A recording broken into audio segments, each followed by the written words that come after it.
This is my B5 S4.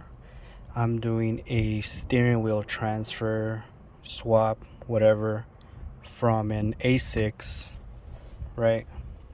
So it looks like this.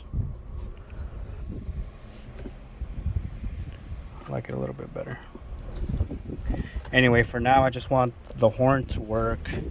I'll be doing the paddle shifts a little bit later. It's most likely these right here. I'll be looking up a diagram. Can't find too much information on these. Yeah, I know it's an automatic, whatever.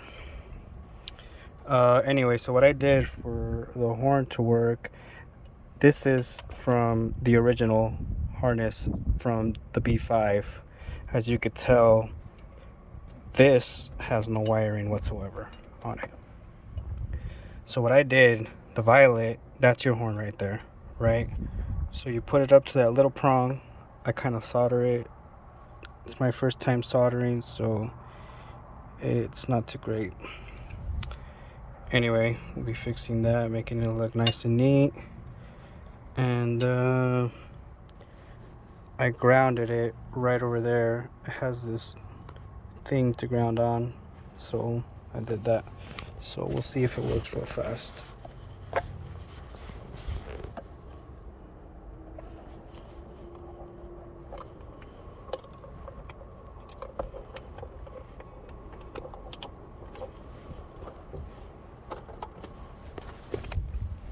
Okay, works just fine. And we'll be doing the airbag stuff a little bit later, but if it works, it works. I'm happy right now. I'll be updating it later.